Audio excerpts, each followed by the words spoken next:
great journey. Word of God. This month we are in the season of Lent, and I have a special guest today. I have Marty Miller here. Hi, Miss Marty. Hello, Bonnie. And Miss Marty, you know, I was thinking about Lent and the gospel stories and everything that happened in Holy Week. And I got to thinking about Good Friday, which is the Friday before Easter.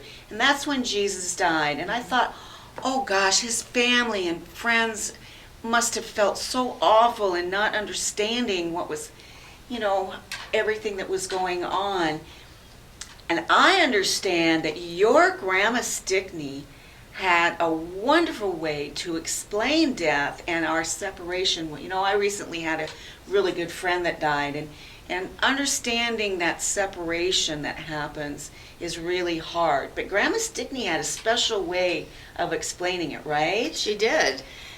She actually wrote a book, Waterbugs and Dragonflies. And what's fun is that you found out about this because when you were visiting Miss Alice. Yes. Yes, well, Miss Alice knew my grandmother very well, probably much better than I did.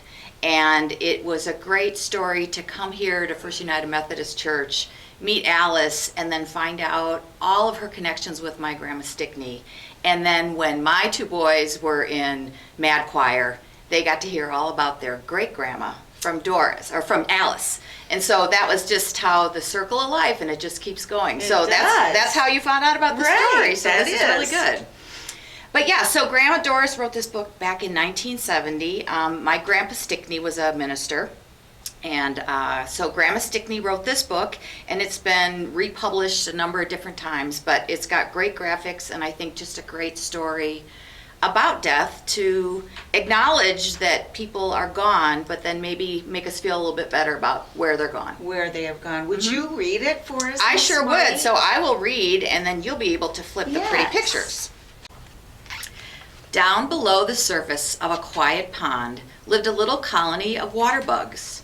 They were a happy colony, living far away from the sun. For many months, they were very busy scurrying over the soft mud on the bottom of the pond. They did notice that every once in a while, one of the colonies seemed to lose interest in going on about with its friends. Clinging to the stem of a pond lily, it gradually moved out of sight and was seen no more. "Look," said one of the water bugs to another. "One of our colony is climbing up the lily stalk. Where do you suppose she's going?" Up, up, up she went slowly. Even as they watched, the water bug disappeared from sight. Her friends waited and waited, but she didn't return. "That's funny," said one water bug to another. "Wasn't she happy here?" asked a second water bug. "Where do you suppose she went?" wondered a third. No one had an answer. They were greatly puzzled. Finally, one of the water bugs, a leader in the colony, gathered his friends together. "I have an idea. The next one of us who climbs up the lily stalk must promise to come back and tell us where he or she went and why." "We promise," they said solemnly. One spring day, not long after, the very water bug who had suggested the plan found himself climbing up the lily stalk. Up, up, up he went. Before he knew what was happening, he had broken through the surface of the water and fallen onto the broad green lily pad above. Weary from his journey, he slept. When he awoke, he looked about with surprise. He couldn't believe what he saw. A startling change had come to his old body. His movement revealed 4 silver wings and a long tail. Even as he struggled, he felt an impulse to move his wings. The warmth of the sun soon dried the moisture from the new body.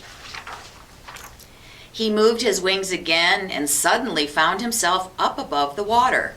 He had become a dragonfly. Swooping and dipping in great curves, he flew through the air. He felt exhilarated in the new atmosphere. By and by, the new dragonfly lighted happily on lily pad to rest. Then it was that he chanced to look below to the bottom of the pond. Why, he was above his old friends, the water bugs. There they were, scurrying about, just as he had been doing some time before. Then the dragonfly remembered the promise.